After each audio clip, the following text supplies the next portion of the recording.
Hey everyone, happy Coach Talk Day. Coach Patrick here from Endurance Nation, back with another video cast podcast.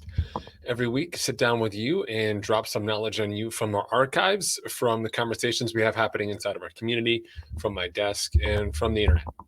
And this week is a fun one. It's a recap, annual recap structure. If you go back and search the archives under Endurance Nation and just look for like annual review, annual recap, season recap, you'll see a bunch of different themes that have accumulated over the past 15 years, more so the last 10, really the last 15 years.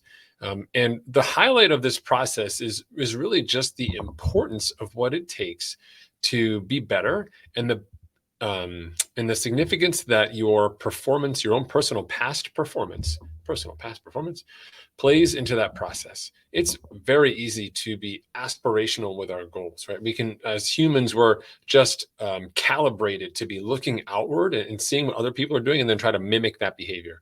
It's very hard to have the self-restraint to avoid the action of mimicry, to be like the Joneses next door, to be like your teammates that are doing a certain plan or something different. Being able to define what's right for you relative to what's right for everyone else is a place of it's a journey, right? It's somewhere to get to. It's something we all struggle with. There are places, for example, I may have my house in order athletically, but I may not have it in order, sort of financially or professionally or whatever that may be, right? So people in different sort of verticals of your life who have stuff pulled together. And what we're trying to do here is to get you to a place of comfort without making it too complicated.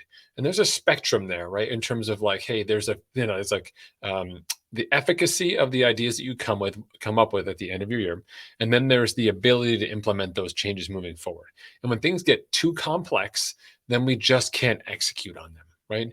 And so it's very important as we think about this annual recap process for this year. This is the end of 2022, that I want you to think about it in sort of a 3-step way. I'm going to try and keep it really simple for you and use a fun framework that I've used professionally as well with my meetings with staff. And I think hopefully it'll be useful for you as an athlete as well. If you like it, pass it on. If you don't like it, just don't like this video, don't like this podcast, and it'll just go away. It'll disappear from the internet. But let me read you a little something first, okay? Just so I've got the whole context built in. And this is content you can find over on our blog at endurancenation.us/blog. All of our content lives there. Reviewing your season can be an incredibly in-depth and painstaking exercise. It's no surprise then that most people simply opt to skip this step. I spend time thinking about what didn't work when you can go sign up for a bunch of races, right? So fun. I know. One word: opportunity. As tempting as it is to follow our social media heroes in their quest for excellence, we have our own paths to create. You are your own best resource for where to go next. Your body has shown what it can and cannot do, when it can work and when it needs to rest.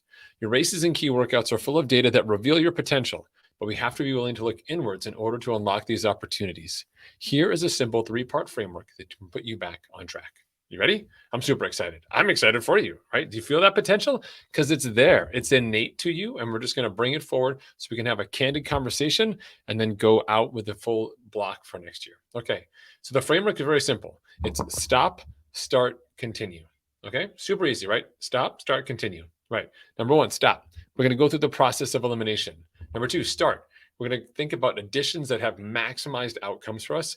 And number 3, continue. Like, what momentum do we have that we can continue with, right? So let's go back to that first one and dive into that. Stop, the process of elimination. Take a look at your past year and identify the things that did not work for you. There's a couple easy ways you can do this, right? Number 1, you can go back and look at your training log. There's going to be gaps in your training log where the run disappeared, where the cycling disappeared, where everything disappeared, right? Whatever that is, go back and take a look at that and just sneak backwards, see what was there, see what things didn't go well. And we take a look at that and we say, okay, I need to stop doing that. So in the past, for me, that's been running more than 35 miles a week. Unless I'm super lean and peak race shape, I need to stop doing that because it doesn't return investment for me, right? Another thing I need to stop doing is cutting on my sleep hours. When I look at the times that I've gotten sick, if I reverse backwards, stress levels are high and sleep levels are low. I'm just simply not getting enough recovery in, and that's costly for me. So those are 2 things that I definitely want to stop. And my training log reveals those to me, right? Another key aspect or another easy way for you to be able to go through that is just talk to your training partners. Inside Endurance Station, we have a built in community of athletes who will be more than frank with you because they want you to be frank with them as well. But just ask them, hey, what was going, what do you know? Looking back at my season, what do you think worked? What do you think didn't work? Because you've been communicating with them, you've been articulating it, and there's times that may not show up in your training log, but appeared, socially or friction that you had that you still powered through in your year, but was costly in a way that was sort of under the surface a little bit, right? So let your friends, training partners, teammates, colleagues bring that out a little bit. So a little 360 eval there, but ask the people around you as well, right? But barring that, then ask your spouse, assuming that your significant other still wants to talk to you about your sport of choice or your lifestyle that's super active and also time consuming and often expensive, but it's so good for you and it makes you a better person. So please don't take it away from us. They may be able to give you some pretty candid feedback as well. It depends on your relationship with your spouse and what other external motivations may be lying about, but that can also be an effective mechanism. All right. So go back and identify those things and take them out. Let's start by removing things that don't work. Right. So instead of just adding extra stuff on top of your year, there's no learning there. Let's go back and be a little rigorous and say, if I have to make room for something that I want to add, what am I going to be taking away? And take away those things that we know simply do not work for you. Right? Maybe you overreached. Maybe you tried to race too much. Maybe you didn't race enough. What are those things? Let's pull that in there, right? Okay, great. The second part here, start. What are the additions we can make with maximum outcomes? And that second half of that phrase is key. We need to be looking at these maximized outcomes, okay? So for example, I have this run issue, right? When I try and build up to an Ironman or get peak run fit, I can't run more than 35 miles in a week. That's because for that peak race fitness, as I've discovered over time, I'm trying to do a long run to get ready, right? So I've got my week of exercise plus I've got this long run, somewhere in the neighborhood of like, an hour and a half to 2 hours of running. It's super costly for me. And as a result, I start to experience like, sort of deteriorating form, overtraining issues as well. And it really kind of packs in on me. And if I drop the run volume down, then I'm left with this run that's like half of my total run volume in a given week. That's also untenable as well. So instead of saying that I'm going to go through this traditional week, an addition would say I'm going to add I'm going to add a few more shorter runs to my week that are aerobically very low energy, but will add up to the run volume that I need, but really have no cost. This could be like a pre-breakfast short run of a few miles. It could be an easy brick workout. Maybe I run to the gym and I do my swim workout and then I run home. This is sort of so I would call it sort of constructive aerobic volume that allows me to build my run volume up in a meaningful way and will maximize long-term outcomes. That allows me to be ready for my race. It'll also keep me healthy. It'll also keep me on track with my body composition goals. So to me, because of those different aspects to it, that's a maximum outcome turnaround for me. Okay. In addition to something like that, I could also try to maximize, since we talked about stress and so on, is figuring out how can I add something to my life that's going to reduce that stress and increase my sleep, right? So what's something I could add to my day that I want to make sure that works really well? So financially, I can invest in things that help me sleep better for sure. But ultimately, high quality sleep is a behavioral change, right? So in addition that I need to make to my year for this upcoming year is a reading habit. I need to get off the computer. I need to stop the blue light. After 8 o'clock, my productivity is pretty much minimal, although I've got plenty to do. And that'll bleed into 9, which often turns into 10. Sure, 2 extra hours of work a day, 5 days a week, 10 hours of extra work. That's awesome. But it comes at a high price in terms of my quality sleep and also just relationships here at home with my family.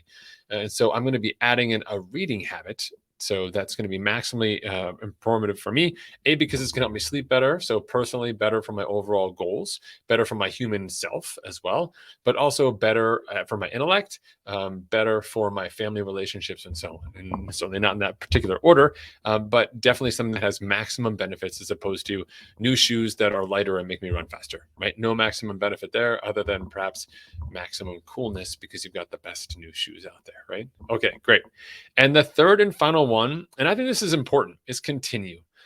It's important that we end on a high note, and that is you've been doing some really solid things in the past year. You've seen some improvements. We've seen gains. They may not have been the final performances you wanted. Being able to put together a year to put it together on a day and have the right day for everything to come together and work to have the result that you want. That's a lot, right? For those of you who've raced a lot, how infrequent that experience is. For the more inexperienced racers, yeah, you expect great races all the time, and that's just not the way that it works. There's plenty of races that people just muscle through and get through, versus races where they just excel or it feels like a great day and everything's just going your way. Well, pretty much, I don't think I've ever had that kind of a race before.